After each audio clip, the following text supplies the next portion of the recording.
right, so as always, whenever anything in Hollywood does not come out to be an exactly 110% 50-50 split on everything, and even, I don't even know how you do that with all of the gender identities and everything that they talk about, we found out that people are mad that they nominated nothing but men for Best Director this year at the Oscars. How do you guys feel about that? Boys rule, girls rule. Yeah, I know, right? Boys. Okay, is there anything in nature that like perfectly splits 50-50? No, not at all. You know what I mean? Yeah. I just think that's Dying. sort of ridiculous. It says cue the outrage You think, after but- girls That's not snubbed. 50. That's 100%. Yeah. Oh, yeah, never mind. Yeah. And women live longer than men. Yes. That's So, like, you know what? I was wrong on 2 different levels, probably more. So beat ignore Carter that. up with our factual Well, journalism. cut that over out. here. I wasn't thinking clearly. All right. So basically right this year they got really mad because these were the nominations. Martin McDonagh for the Banshees of Inisherin, Daniel Kwan and Daniel Scheinert. Thank you guys so much for Everything Everywhere All at Once. Steven Spielberg for The Fabelmans, Todd Field for Tar, and Ruben Ostlund for Triangle of Sadness. I saw good reviews for Triangle of Sadness. I know a lot of people like Tar. What's interesting to me about this is that there's more than a few female leads for these movies. Mm-hmm. It's not like there's no females involved in the films. It's just that in this case, men directed these movies. But this is a society now where in 2022, Jane Campion won for Power of the Dog, and in 2021, Chloe Zhao won for Nomadland. And so for this year, those two movies had men that directed them, but women that were leading the films. What is the proper number of nominations? Are we supposed to get 2 men, 2 women, and 1 non-binary person for every, or two of each? Shouldn't we do this blind, right? Like, shouldn't we just put movies out there, not say who did anything, and then see what happens? Like, yeah. Right. I would think it would be worse to be like, well, we can only pick 2 2 movies directed by men. Yeah. And so even though all 3 of these ones are better than all the other options, we're going to cut one of them. Like, you've already kind of narrowed down the winner. The other ones are just there for like sympathy votes, which, like, wouldn't you then be insulted if you were this female or non-binary director that's like, well, we as a courtesy, we included you, right? Yeah. Like, you never know if that accolade is legitimate. Yeah. So the first thing I thought of was like, okay, is there such thing as newsroom SoMale here? Would there be newsroom SoMale? Could there be too many men in the newsroom? How many do we have? We have mostly men right now. Yeah. But I'm saying, like, what is that something that people would complain about, or do you get hired based on merit? Chris Carr? Yeah, of course I'm including Chris Carr and Shane. Sorry, we're working it out right now. They're both men, and they write and they. My whole career would not exist without Chris Carr. He is the spine to what I managed to produce. Shout out to Chris Carr. That dude is like the best editor I've ever worked with. He's so good. He's a man and a woman at this. He counts as both. Now that we have more people in the rotation, I would love to get Chris Carr on the show because he's great. Yeah. He's too busy. He's like, he came on the show early on. That's true. Yeah. Well, but like maybe we can make it work because A Day of Chris's. He is so smart. He knows tons about movies. down. But for me, like, it doesn't matter. Like, if you look at the Timcast newsroom, initially, Cassandra Fairbanks McDonald got hired to be the editor-in-chief, and then she brought me on. Yeah. And so it was an all-female newsroom for like, I don't know, a couple weeks. Then Chris Carr came on, then Shane came on, and like, it just kept going from there. We have leaned male. We have had other female writers at times, but like, it's not a question of our work. The only thing that I would say is like, I maybe pick up on some stories that they're not as interested in, but I don't know that that's necessarily gendered, just so much that we're different. Well, there's stuff that, like, when Mary's, when me and Mary are looking for stuff, she finds stuff that I would never come across. Like, that was just, it was like, especially like anytime you guys talk about Dance Gavin Dance, it's just never coming across my table to talk about anything like this. Or how about Music Studio SoMale? Is that a thing? Could you be right now? It's 100% it's 100% male because it's just you. Yeah, like that could be a thing, right? I also want to know, like, is this would it be better if it becomes like the gender pay gap where you add up all the wages at the end, and then you not accounting for job, not accounting for all of those things, but it totals up to something? What if it was like, what if the total amount of nominations added up to 50-50 split between men and women? Or does it have to be 33 between men, women, and people who identify as something other than man and woman?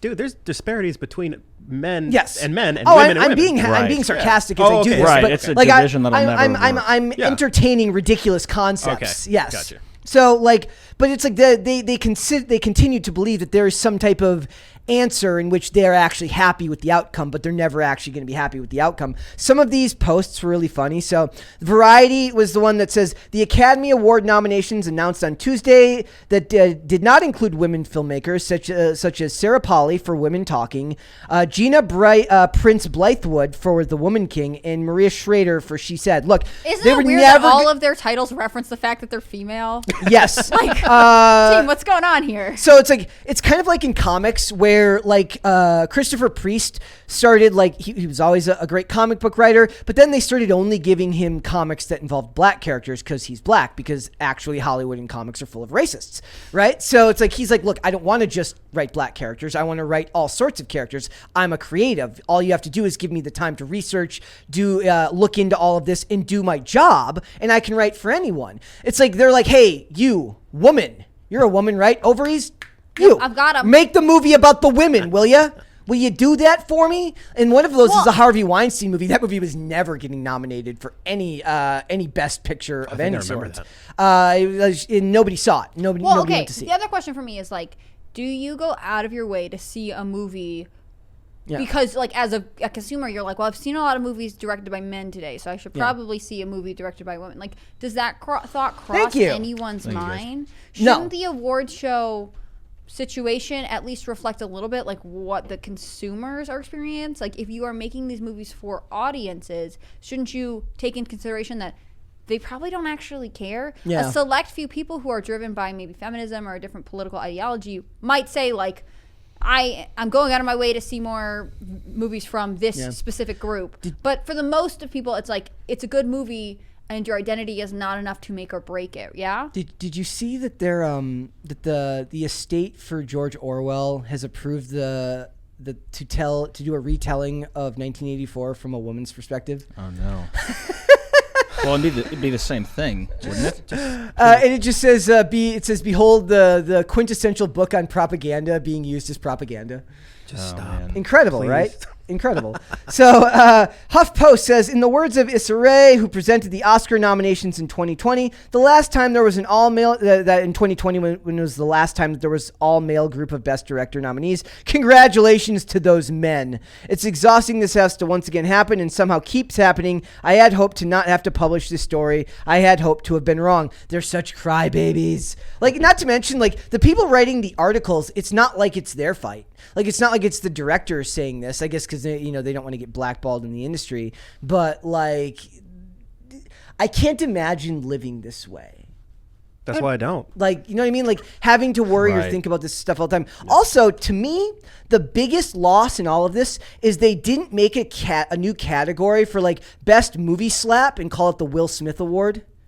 That's genius. Well, that would encourage more slaps, though. Well, but in the movie, it doesn't have to be an award show slap. It just has to be a slap that happened in a movie. Smith Awards. Like the Smith Award. Yeah. Like that's a good idea. But then that's like making a joke out of the thing that they freaked out about for a while, right? Like, we can't have that. It's also saying that it was a movie.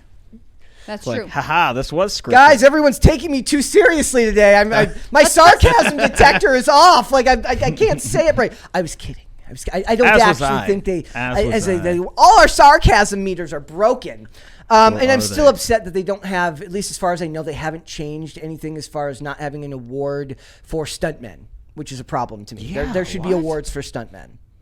Well, there should be awards for a bunch of stuff because those are the things that are actually technical and interesting, right? Yep. Like, I like knowing kind of like who won Best Costume and stuff. I don't care. It's not going to make a difference in my opinion if they win an award or not. But like, I think it would be cool if we acknowledge the fact that, like, I know I quote this all the time, but Chris Pratt had some interview where they're like, you're just amazing in that movie. Great job. And he's like, yeah. I stand on a perfectly marked spot that's lit by someone else and say words that someone else has told me after someone else does my makeup. But I did a great job. Like, I respect the humility in that and saying, like, there are actually tons of components that go into the movie.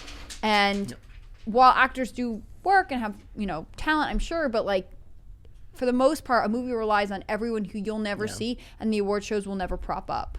It's the funny thing is the WWE does like their end of the year award show, right? Like they have like their own type of thing like that. And then what they invented was the Warrior Award, which was an award created originally by the product of the idea of the Ultimate Warrior when he came back to WWE, and then after he passed, with his wife. It was supposed to be dedicated to like an MVP member of the behind the scenes staff, like the people, the editors, the sound people, the set designers. That was supposed to be the point of the award. As soon as the Warrior passed away, they turned it into like an award for like cancer. Like they turned it into like a photo op opportunity to have like a cancer patient or somebody who loved WWE so they could give that person an award, which is fine too. But couldn't you have created 2 awards to do that? Right. Like, because I remember the first one, it was a kid named Connor who was this like he was very young, but he died young.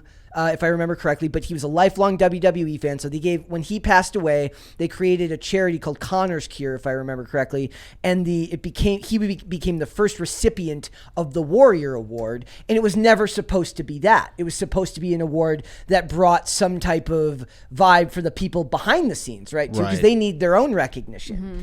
Like that's why important do you think too. they did that? Like, why do you think they made the swap? Because instead of making another award, they could have made one. Because they want the Warrior's name in recognition attached to something that's more of a photo opportunity. Did he die of cancer? No, he did not. No, he died of I think he had an enlarged heart. It's really funny. Not funny. It's actually really sad. Yeah. He made his first return back to WWE in years the night before, and then died that night after the show.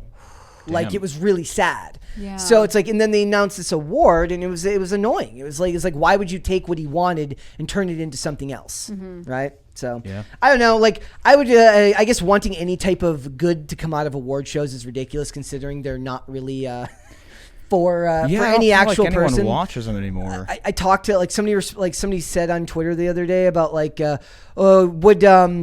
is Brendan Fraser being nominated for Best Actor mean that we can take that Batgirl movie out of the scrap heap and release it? I'm like, if being nominated for Best Actor meant literally anything to anyone who spent any amount of money on movie tickets, but nobody goes to movies because they've been nominated for awards. Well, it's kind of like that the Doomsday Clock that happened yesterday. Yeah. There's no real legitimacy to it except that they say it's legitimate. Yeah. Everybody else kind of determines what you feel. What's your favorite movie? What's your favorite whatever? Right. It's like the award show is the people that run the awards telling you what's best. It's kind of like when you're in high school and there's like a student council that nominates the people that they want for a bunch of different school stuff. Yeah. Like I lost Battle of the Bands to somebody who was in a student council band because she was like sisters with the, one of the main student council tier people. Nepotism, is that what you're saying? I mean, yeah. It's not suspicious at all. School nepo. They formed the band for the battle. But that makes sense. Like they're like, oh, we know her, so we're going to give it to her. Yeah. Like, oh, yeah.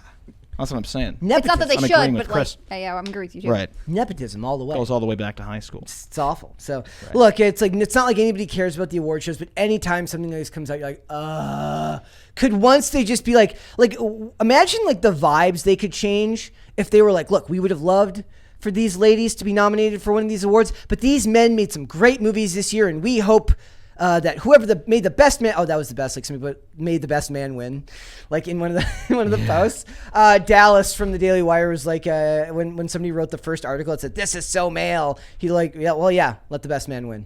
Like, got him. But if a little bit of humility from anyone goes a long way in something like this, especially in an industry that doesn't have much of it at all. Yeah. So, thanks for watching. Listen to full episodes of Pop Culture Crisis on Spotify. Keep up with us on social media and make sure you subscribe and ring that bell so you never miss the show. Bye, guys.